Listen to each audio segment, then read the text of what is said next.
Ladies and gentlemen, we're hanging out just a little bit longer, waiting for our chairman. He's on his way, so make yourselves comfortable and talk amongst yourselves. Thank you.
Okay, ladies and gentlemen, if we'll go ahead and start settling in, we'll get the House Higher Education meeting started in just a moment. I'll let the members settle in here.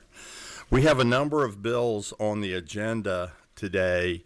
We have a number of speakers on one in particular, 1363. We had the hearing on this bill last year. I just spoke with the author. It wasn't the chair's impression or intention to take a lot of additional testimony on that bill, but instead to bring that up today because in sound before the committee what the author of the bill had done. So I'll instruct that further later. But the speakers on that bill might consult with the author as we begin to settle in and get the committee ready to call to order.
Yes, ma'am. Let me go ahead and call this meeting to order. We have members here. Let me. I was looking down and saw a different bill number here. If I referred to a bill number earlier, I meant to refer to Representative Bell's Bill 206 is what we had before, and that we had not planned to take a lot of testimony on because we had that bill up last year. My apologies. I see a number of people that signed up. This is our first hearing on 1363, so that was I just completely misspoke looking over at my list here. So it was Representative Bell's bill. And Representative Bell, I mentioned to you earlier that you had a lot of people signed up for it. You do have a few people for 206, but I just got the numbers backwards on that. So we will do that. We do have a number of bills to go through today. We are in a position to have a second hearing for this year on one of those. That would be 1293. The other items I want to let, we'll go through quickly in the order here to allow people to get to other meetings, and I'm going to try to manage this and take best use of everyone's time in so doing, as I also have to present a bill. But with that said, I want to again thank everybody for coming and call this meeting to order. We have 6 items, I believe, on the agenda today that we're going to try to get through and do that as quickly as possible. The first 2 items I would like to just sound today, and I'll ask both the members to be brief in their presentation, but I would like to put them before the committee. These are items we had last year. One of them we moved out of the committee, House Bill 88, and we'll do that first. So if Representative Barnes, if you want to tell us briefly about your measure, and we'll put it before the committee, and then we'll bring you back at the will of the committee to move you forward on Wednesday. So Representative Barnes, you're recognized to present your item, HB 88.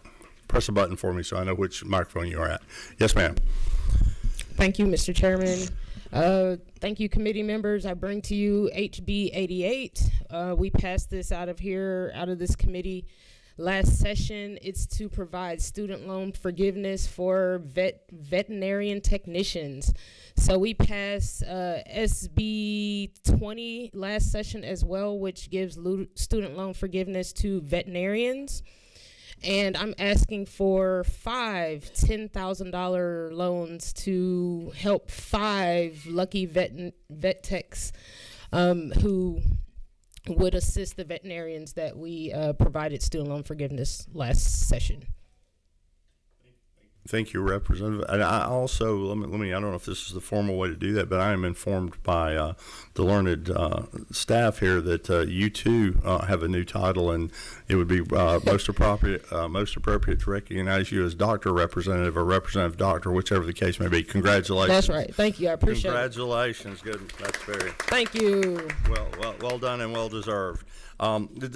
This is before us. Again, we have a substitute LC 610402S. I think the committee's familiar with this from last year. If you would just look this over, since it's a tweak to the bill and we haven't seen it this year, I'm going to ask the committee to look over that, and we'll be prepared on Wednesday to move that forward. If there's a question for the representative, please get with them before Wednesday. If there's no further questions on that, we'll move on.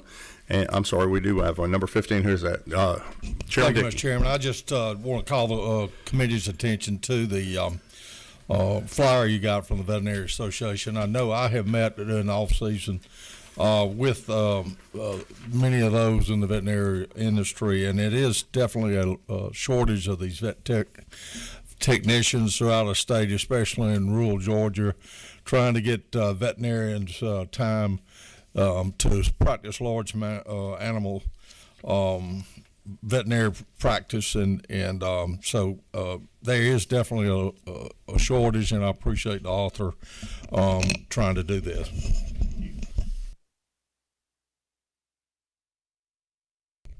Vice Chairman of the Committee. Thank you, Mr. Chairman. Just a point of to clarify, it's 5 at 30,000, right? 10,000 per year. Am I reading that right? It's 30,000 per person on line 35. You can get up to 30,000, so you can get 10 per year for 3 years. Okay. And it's $10,000 for a total of 50,000 Per year. on an annual basis. Yes. Okay. Thank you. I don't think he was taking exception with you. He was just pointing out over time. Yes. Okay. Thank you for the All right. question. With that, we'll move forward. Representative Bell, I'm going to ask you. And I'll set you up as you're headed to the microphone to help you be even more brief than you might normally be.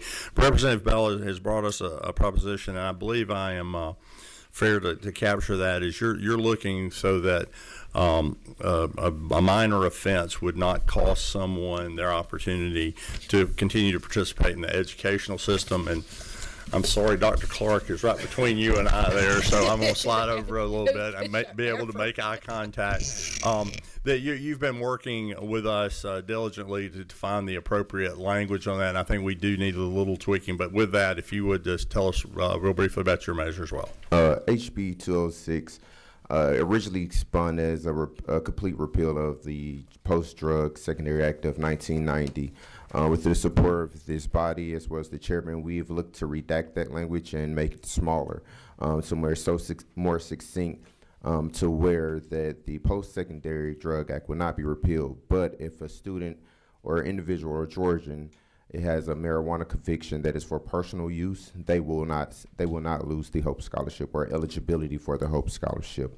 While originally we're seeking the whole repeal, I understand that we move in with wisdom, justice, and moderation. So this will be a moderate step in the right direction to put us in federal standings with the Pell Grant and FAFSA, as well as recently the National Health HHS, as well as the FDA, with the urges of President Trump, has moved to do a reschedule of marijuana from Schedule 1 to Schedule 3.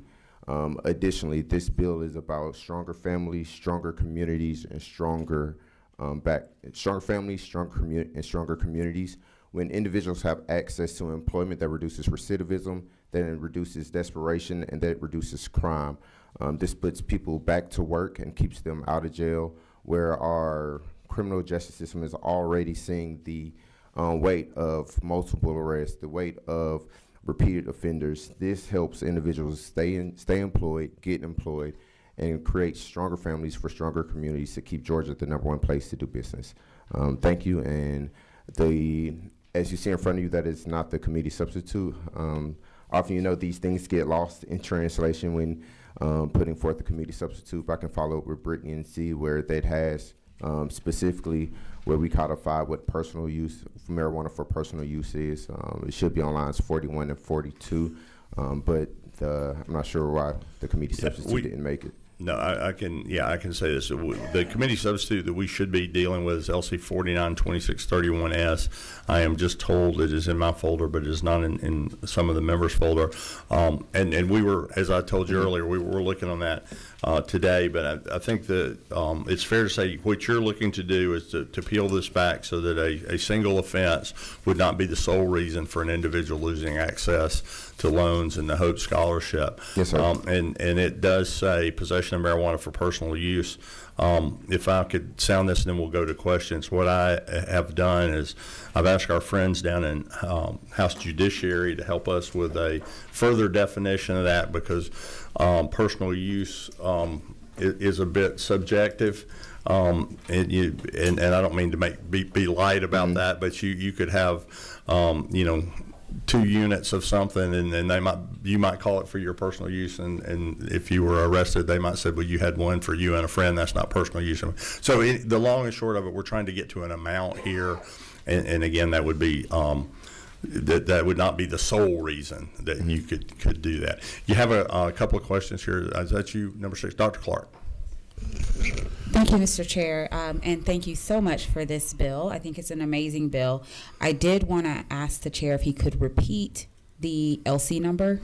I can do that. It's LC 492631S, but we will get that. As we speak here, we'll have Brittany email that out, and I would tell you that we would have a tweak coming to that. Just in the lines where it says for personal use, we're either going to define personal use or use a better definition in those personal. It would be the chair's preference to define personal use for this code section, because it's used in several occasions, rather than to repeat the language through multiple sections in the state code. And yes, ma'am. A follow-up question. And I think it's actually answered here for me. This is not just for cannabis use, right? Originally, the bill was intended for any drug usage. Often students, while cannabis represents a significant number, students suffer from addiction ranging from cocaine to methamphetamines to cytosine to whatever their person may use. But moving with wisdom, justice, and moderation, our state motto. If the chair sees fit, that we move forward with marijuana for Just personal use. Cannabis only for now. Okay, that answers my question. Thank you. Yes, ma'am. Cannabis only for now. I'm sorry, Representative Stinson. Thank you, Mr. Chairman. I just have more of a comment. I'm very impressed with the number of letters that we have here in support of this legislation. So thank you, Representative Bell, for your work on this. And I do look forward to this legislation becoming a law in Georgia, because, as you stated, we are the #1 state to do business. And so we want to keep that reputation going and ensure that our students can receive the education they deserve so they can become productive citizens and pay taxes in this state of Georgia. So thank you. Thank you, Representative Stinson. Representative, I see no more questions. We'll get you some corrected language, and I hope to have you back Wednesday. All right. Thank you, Chairman. Thank you. Thank you, members of the committee. Thank you. We're going to go a bit out of order here. I think we have our president of the University of North Georgia that has another place you have to be. Is Governor Florida here, Representative Wade? Do you have somebody that's going to come help you? Yes. If y'all would come forward and tell us about your proposition 1328. This is our first look at that. We have a lot of things on the agenda, so I want you to be thoroughly brief, or briefly thorough. Yes, sir. Yes, sir. Encourage you, I should say. I would encourage you to be brief. Yes, sir. Thank you, Chairman, and I just want to welcome some friends from the University of North Georgia. We've got Dr. Michael Shannon, and we have Captain Trevor Holbrooks with us. This is regarding the North Georgia Military Scholarship Program. I appreciate Chairman Bonner bringing this to my attention and working with him on this important issue. We are wanting to make some tweaks to subpart of 5A, Part 3 of Article 7 in Title 20. You're working from LC 610393. Let's make sure everybody's got that. It's just a couple of tweaks. Basically, I want the message to be this: we as representatives have an opportunity to help improve this program by highlighting that in every congressional district we are the ones that nominate students to become military scholarship recipients. So you each individually have the opportunity to do that. And I think that many of us who have been serving for a few years, like myself, or even possibly some that have been serving many years, are not aware of that opportunity. We have 14 congressional districts in Georgia, and they want to have the opportunity to receive a minimum of 6 and no more than 10 application referrals each year. Currently, there are about 149 folks in the program. I think there are 12 that are in the process of being added. The budget currently has about $3.7 million. We're currently spending about $3.4. This would expand to a maximum of 210, which would be 70% of what the university believes will be the target of 300 members of the Corps to help with our modernization and expansion to serve the nation's leadership demands for our military. So realistically, we're moving from not less than 6 and not more than 10 persons, which is on lines 16. And then if you notice in the code where we're going to change lines 30 through 37, I'm not going to read all of that to you, but basically it will help the Army National Guard expand for our readiness. So happy to answer any questions. You have a couple questions. I just wanted to sound this. This is, again, our first hearing, and you do have a couple of questions. And I am going to have to step away to make a presentation to another committee. I'll turn it over to the Vice Chair of the committee, Carter Barrett. But on line 16, I know why you went with the not less than 6, because it used to be 6. But I would just question is to be not more than 10.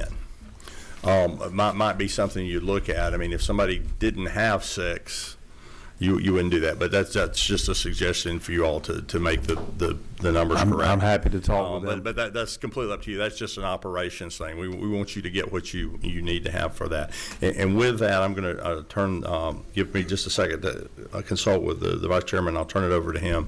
And my apologies, I'll be back straight away.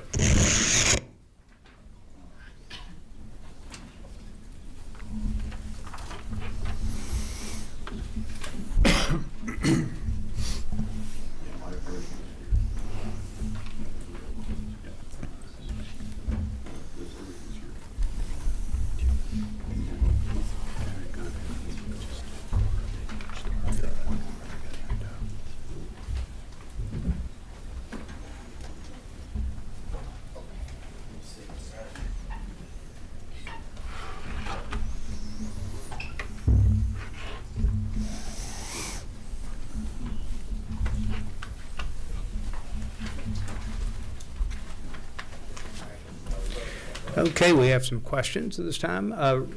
Representative Burnett, number 12. Thank you, Mr. Chairman. I am well aware of your program since when I was elected, and I have recommended students for the program.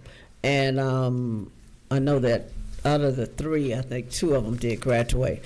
However, it appeared to be, for me, and this may be something you want to look into, that some of our schools shifted our ROTC programs.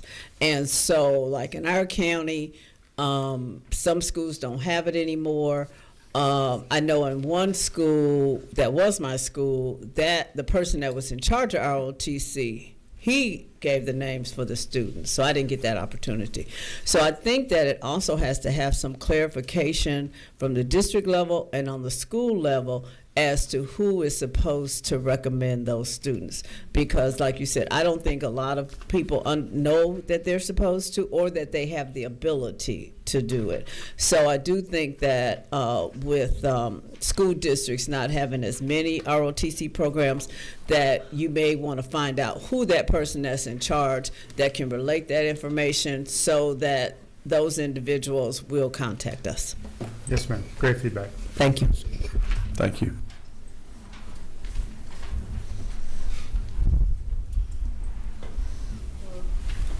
Representative Glaze, number 1. Thank you, Mr. Chairman, and thank you so much for bringing this bill. I was a high school counselor, and so I used this bill for lots of my students, who all of them graduated. So, of course, I support this bill in its essence and know how it's implemented and how it really, really is helpful. What I do want to ask is if there is not 3 to 6 people from a particular district, and we fill that with students from another district, they're there for 4 years. What happens the next year when maybe there's students from that district that can actually now take advantage of it? Is there a difference in how many people can actually take advantage of it, or is this going to be done annually? Yes, ma'am. Well, the intent is to have a cohort model, a 4-year model. That's what I thought. So that should shift, much like the federal model, the way that the service academies are managed. So absolutely. Recognizing there may not be a qualified and or interested student, but the following year, if there are, maybe there are 4 or 5 more, that model should allow, that's what this is intended to do. That's exactly what that does. That's exactly what we're trying to do with this. Thank you so much, and Yes, I love ma'am. the bill and at the proper time. Thank you so much.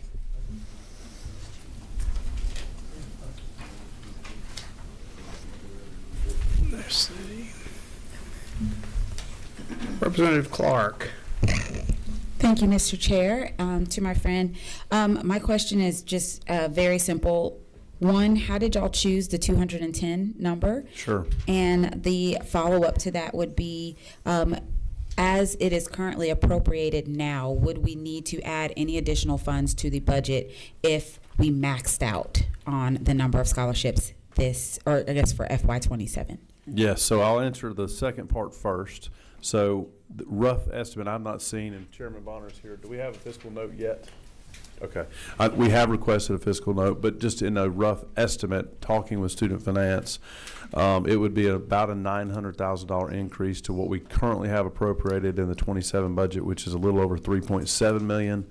Currently, the number of active cadets are receiving about $3.4 million total in this current budget. So there's a little bit of room for growth. Going to 210 would probably grow that somewhere in the neighborhood of $4.8 million total. So about a $900,000 increase. And I'll let the president answer the question as to their recommendation for 210. Thank you, ma'am. It's a great question. We would like to not have the 210 number, but that's simply the guardrail of 70% of the National Guard detachment. And so we're growing the National Guard detachment to 300 cadets. 70% is the 210. So it was just the simple math. We also want to incentivize excellence. And although we would love to have every cadet on a scholarship, we believe this allows us to select the best cadets for that Thank you. program. Yes, ma'am. Thank you. Representative Moore. Hello there, and thank you for bringing this bill. I, like the chair, would like to know why is it a minimum of 6? Can you explain that? I'll take a stab, and if they've got any anecdotal evidence to provide. But typically what happens is, oftentimes, I know one said that she was a counselor, you may have 3 or 4, and if you had it limited to that, 2 or 3 may end up having an opportunity to receive a different scholarship. They make a different choice later in their senior year. They may decide, beginning of their senior year, they want to go into the military, and then they decide, well, I don't want to do that. Or potentially they don't get through the rigorous process to become a cadet. There may be something in their health that prevents them. So having a minimum of 6 gives them the opportunity to have a good pool of candidates for the program. And then the reason that I think that they have a 10 cap is right now that would be putting about 140 applications a year to get the typical growth. I think this was a high growth year. They have 45 recipients this year. That's not always the case. And I think the captain indicated that 2 or 3 have actually dropped out of that, so it may only be a net of 42. Just that's to help address the variability. We don't have a minimum right now, do we?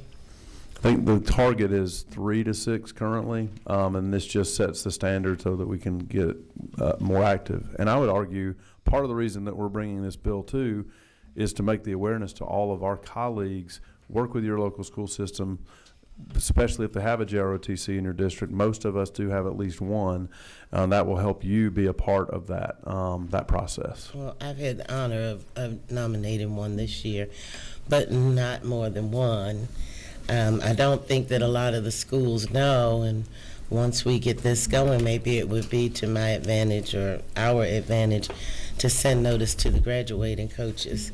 But I just was worried about that minimum number, because you may only get one out of a school. I would be concerned about that. Yeah, yes, ma'am. We'll consider that, and I think it's the awareness of the program, and this will give us that visibility, and so we appreciate it. Thank you. And because we have a hard stop with this room at 2 o'clock, we're at Motor. Representative Barnes, you had a question? Thanks for bringing this bill, Chairman. Really quick question on line 28 through 30. Pretty much, is there some type of criteria in place for the selection of the alternate nominees? So if it wasn't filled, do you just go pick a name out of a hat, or is there some criteria on how we pick someone outside of the congressional district? I'll let them speak to the process if they then hit, or we may have to bring up the head of. So yes, ma'am. It's the same criteria, but basically what it allows us to do is to go to another part of the state and pull from that list of qualified candidates. So that's what this does. It's from the qualified candidates across the entire states.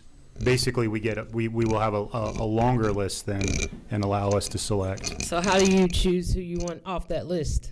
Like who? It's the same. I mean, can Captain Holbrook? Ma'am, there's a committee that goes through, and after following interviews, they go through and rank each individual applicant. So it's an order of merit list based off the committee votes. And then obviously if in that district there is another individual in that district, we're gonna go to that person. However, if we have to look outside that district, that's what we go to. That answers my question. I appreciate this bill. Thank you. Thank you. Thank you. Is Chairman Bonner in the room? Chairman Bonner, you have the floor, sir. I think you had something you wanted to share. Well, thank you, Chairman. And I appreciate y'all's time crunch, so I will be brief. But I just wanted to mention, this is something I don't think was brought up necessarily, but University of North Georgia is second only to West Point in the number of Army officers that's commissioned every year. And for the state of Georgia, in particular our Georgia National Guard, University of North Georgia is the primary commissioning source. So we have a vested interest as a state and to increase the number of folks that go to University of North Georgia under a scholarship of this type that immediately upon commissioning enter into our Georgia Army National Guard and spend that time that they're paying back that scholarship in service to our state. So it is not like other scholarships where students may go like on a Hope Scholarship or something else and may or may not stay in the state after they graduate. But this scholarship ensures that the state of Georgia is going to get a high rate of return for that investment. Thank you. Thank you, Chairman Bonner. Our chairman is about to rejoin us, it looks like imminently. Would you, in a minute or less, describe the program as if I were an incoming student interested in the scholarship?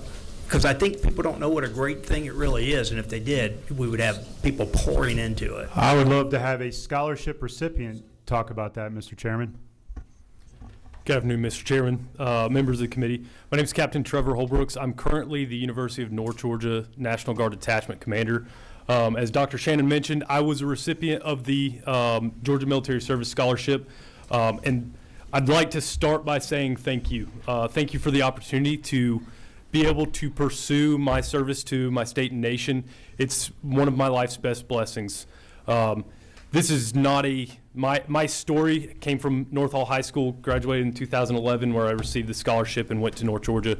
And then I joined the Georgia Army National Guard, went through, thrived at University of North Georgia, and then commissioned into the Georgia Army National Guard as an engineer officer proudly. And since then, I've been in service to the state and nation, worked full-time in the National Guard, and that has just absolutely been an incredible experience for me, but my story is the same as those that came before me. My battalion commander, Lieutenant Colonel Craig Henderson, he was leading the front in this past Hurricane Helene response, going through and responding to our state's catastrophes. Deployed multiple times to Iraq and Afghanistan. I spent 2018, 2019 in Afghanistan.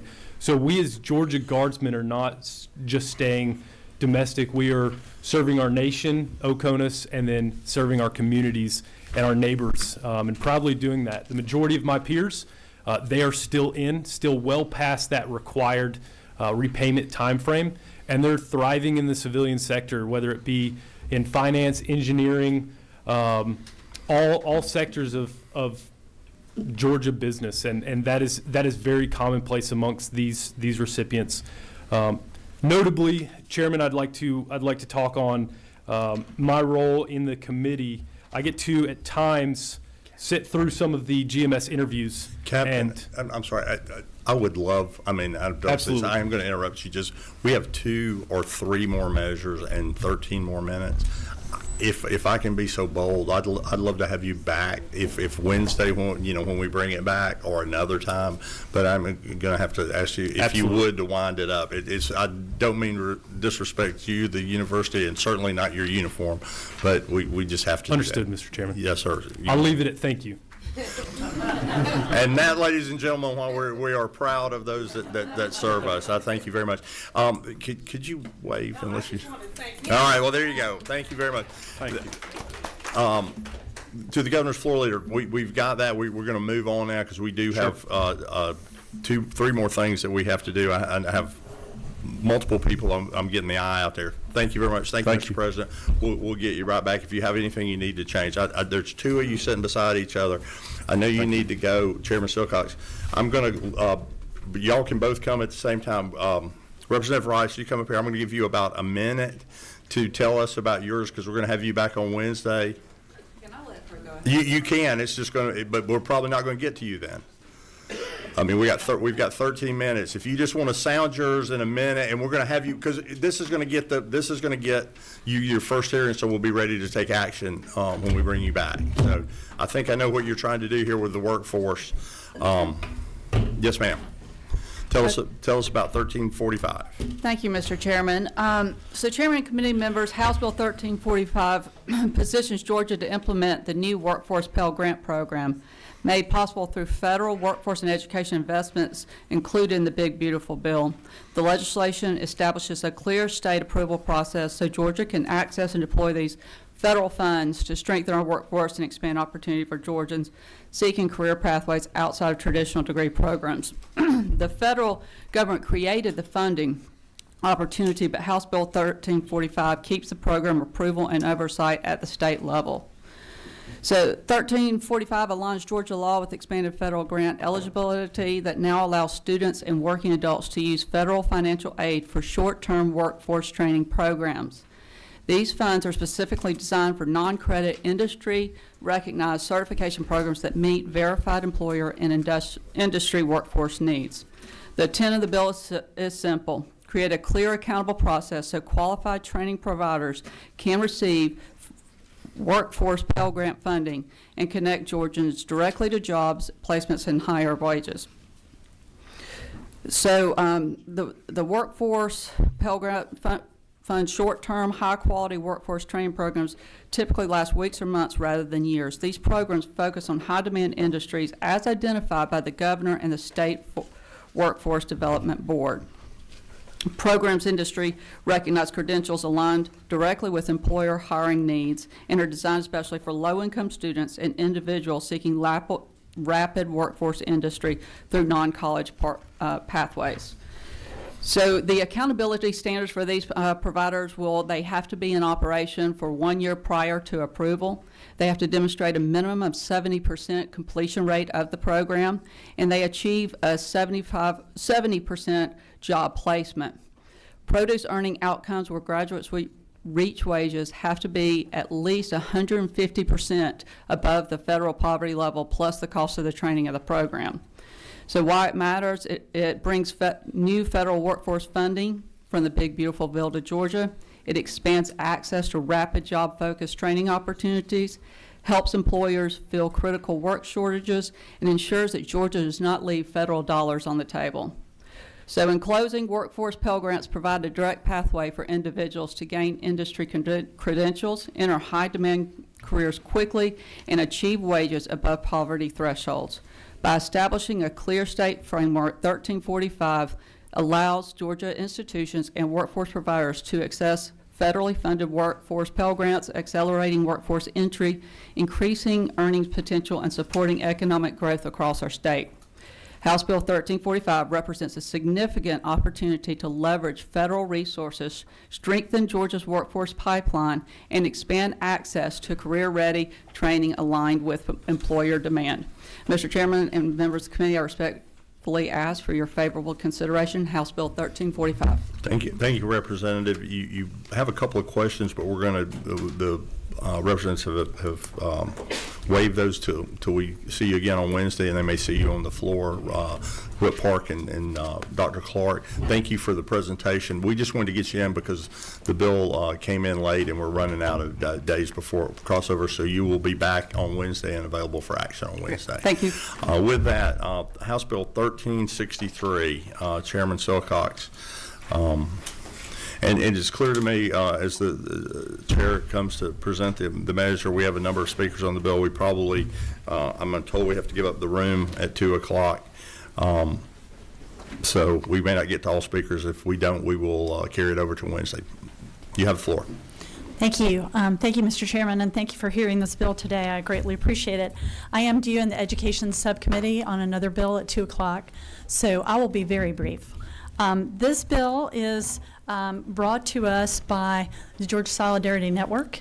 Mr. Jeremy Berry is here on behalf of them, and the bill basically is to extend civil rights protections to people not only under Title IX in our schools, but also in Title VI. And Title VI, of course, includes specifically race, religion, that is all religions, creed, or national origin.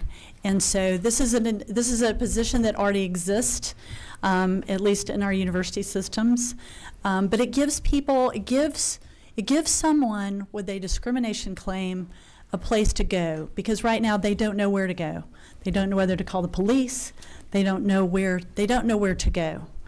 And so this would just ask the Title IX person to take on additional responsibility. And I'm going to turn it over to Jeremy. Good afternoon, Mr. Chairman and committee members. My name is Jeremy Berry, and I'm here on behalf of the Georgia Solidarity Network, which is a bipartisan organization that focuses on issues of anti-Semitism, among others. I'll be brief in my remarks today. I want to thank the sponsors of this bill, Representative Silcox, Leader of Stration, Representatives Panich, Fleming, and Carson.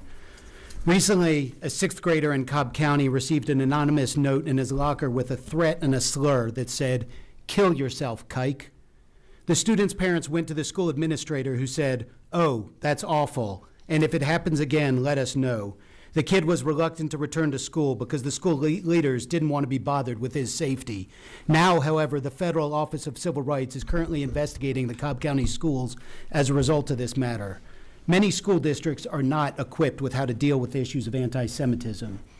A 2024 report said 35% of Jewish college students experience anti-Semitism during their time on campus.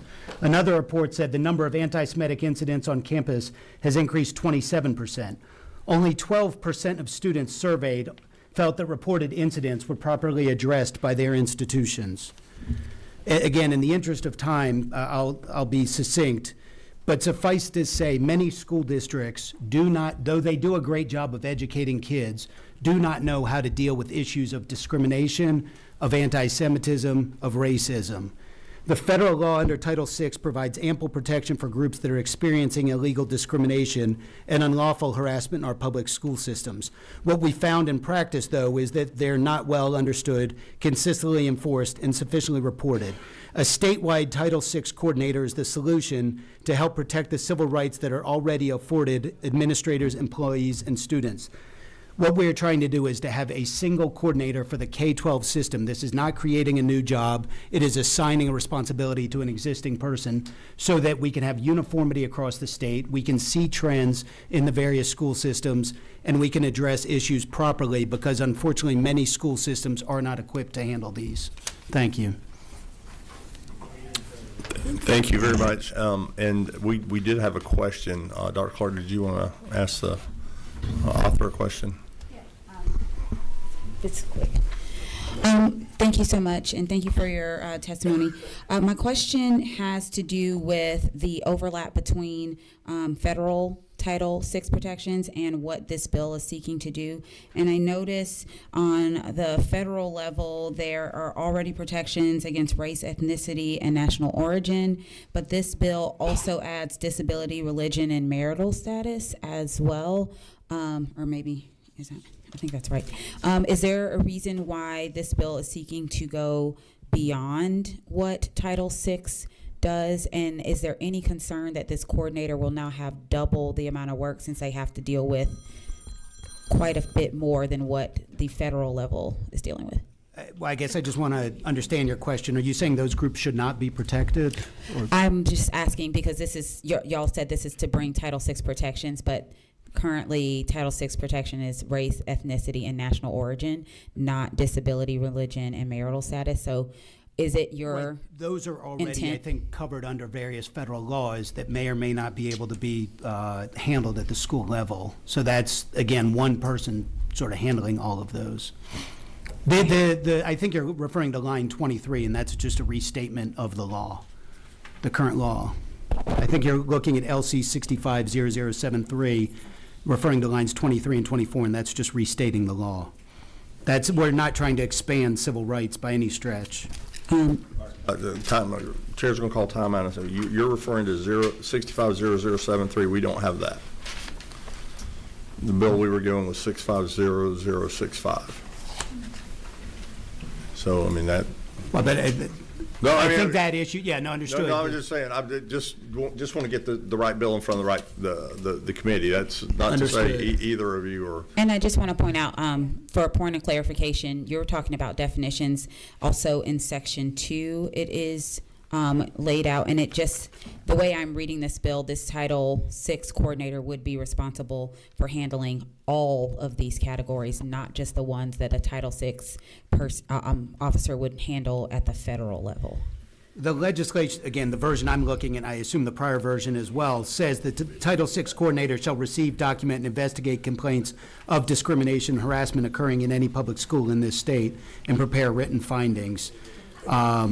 And again, this is also saying that the Department of Ed designates a coordinator who monitors complaints of discrimination under Title VI and other applicable federal and state non-discrimination laws, rules, and regs.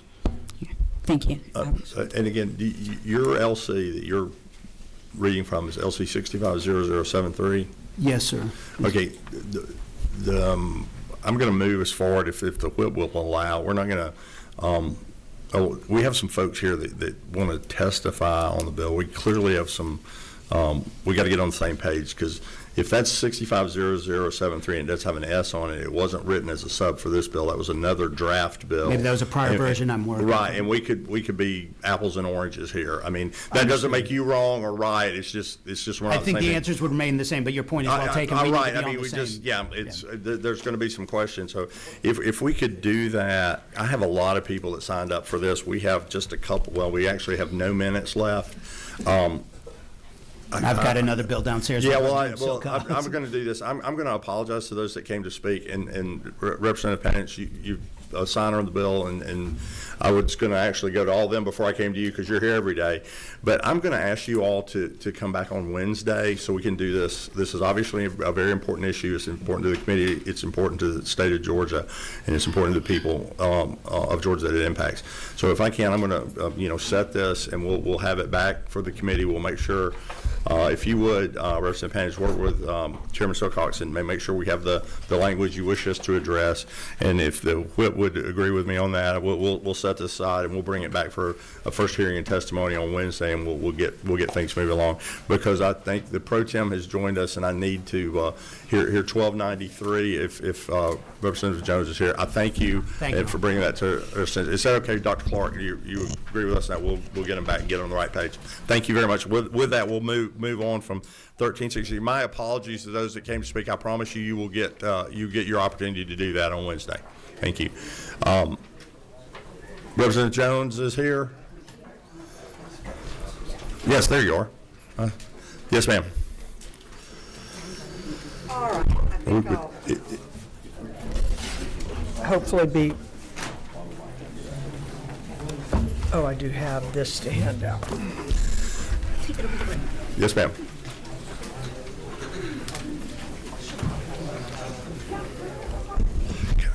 I hate it when that happens. For those of you who were, was that a subcommittee? Maybe that was committee meeting. Was committee? Yeah, we're all together. Okay. That's better. That's better. They're going to. He's going to say TCSU's going to keep it open. I think we went and made it back. Yeah. Y'all are fired up. Okay. Well, that's good. I guess that's good.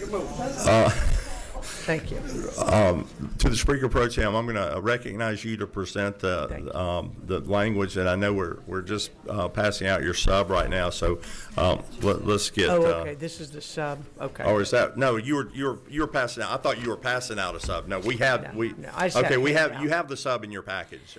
You have the sub. I thought the Pro Tem had another version of it. So all right, please go. Members of the committee, for those of you who were at the last committee meeting, there were a number of questions, and in light of the questions, and to be honest, I had grappled with some of the same issues. I made some changes, and so I wanted, but before I do, I did want to, I'm handing, I just didn't have time to edit or anything, just sending you what I got from DOE.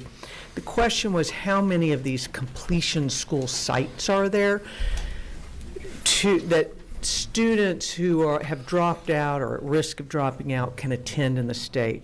So right now there are 57 sites, like physical locations where students from their regions can attend, and I attached where they are on the map, and that does not include either two of them that are opening imminently, and that there would be no changes to current law until for a couple years when they will have opened, and that would be the Columbus area and the Macon area. But I didn't even realize there were so many, but there are 57 sites in the 4 regions that have opened, and more are opening. For if you look at the memo I attached for you, Discovery, which is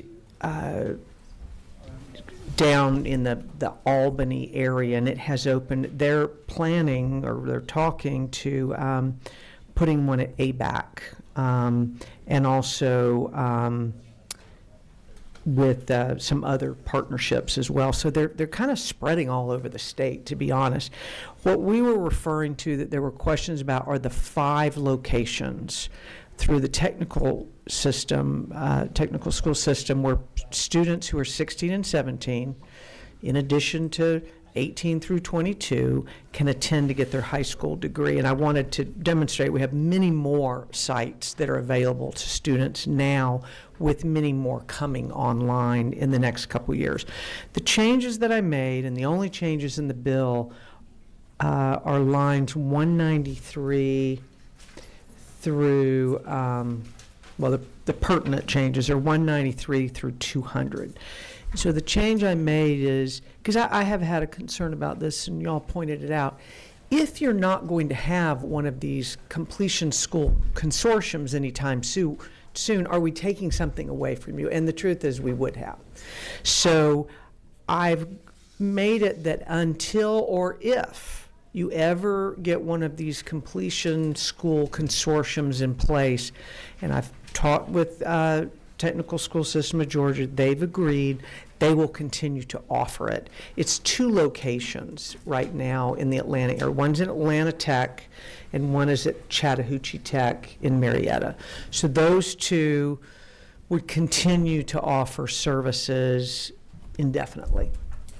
And the rest of the bill would allow TCSG to hone their focus in areas that frankly are better served through these completion schools, but hone their focus and expand not in 5 locations, but statewide to offer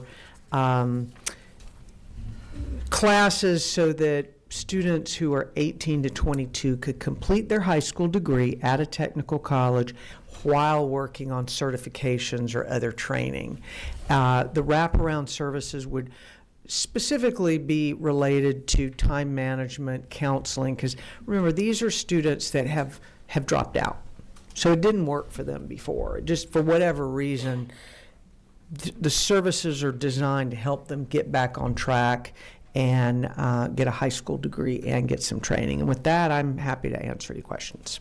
Thank you, Madam. I think the only other change, Madam Pro Tem, was that we moved it up to 28 because since you were given the latitude for the schools, we moved the date from 29 to 28. I had done that last time. You had done that Yeah, last time. Okay, I couldn't recall. Yes, ma'am. Thank you very much. So that is the changes. You had a couple of questions. Number 28. We're not quite there. I know you're ready, but yes. Dr. Clark. Thank you, Mr. Chair, and I just want to say thank you for considering some of the concerns that I had in the last committee. I do think that this current change does address something that was giving me a little bit of heartburn, so I just want to say that. And it gave me heartburn. I appreciated y'all kind of making me aware that my concerns were valid too, and I just had not. I was kind of forging ahead, and it's like we don't have to do everything at once. Thank you. Thank you. Report. Mr. Chairman, Madam Pro Tem, thank you for the changes at the appropriate time. I'd be happy to second the motion from Chairman Carpenter. We're one question away from that. Yes, ma'am. And the one question is a good question, so thank you again, Pro Tem, for bringing this. In line 64 and 65, would that preclude, it's stricken in this part of the bill, would the QBE formula earnings for poverty weight be also included for these students when and if it's funded? I just saw that it's so Board of Education. So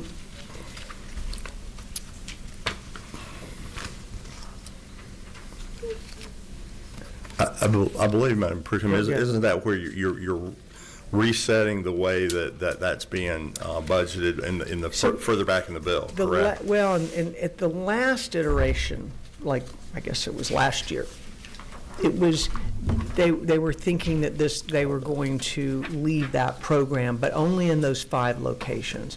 I'm taking it back to before last year where it's QBE funding, and it's why in another section of the bill we have to add a new funding weight to give these kids counseling and the other things that they would have gotten in QBE. And so that will be determined over the next year by the department. That's exactly why I was asking to see if that weight would be supportive of the wraparound services. Right. If it's QBE poverty weight, that money can follow that child to those schools so that they can get those wraparound services. That's right. Okay. Thank you so kindly. Madam Pro Tem, you have exhausted all the questions. That's hard to do on this committee late in the afternoon. They were all last week. They did. So I appreciate the members. All last weekend. Thank you. We appreciate you working with our members on that. With that, we are at the appropriate time. We have before us LC 610425S. It's available for consideration before the committee. What's the pleasure of the committee on that? I have a motion do pass and second from motion by Chairman Carpenter, seconded by Whip Park. LC 610425S. Is there discussion? Discussion? Hearing no discussion, all those in favor say aye. Aye. Any opposed, no. You move on to rules with a do pass recommendation. Well, thank you. Committee. Thank you, Madam Pro Tem. Yeah, I did, yes, Representative Sims. I thank everyone else. Again, apologies for the tough schedule today. Thank everyone. We will meet again Wednesday at 1 o'clock. No further business for the committee. We'll stand adjourned without objection, and we are adjourned.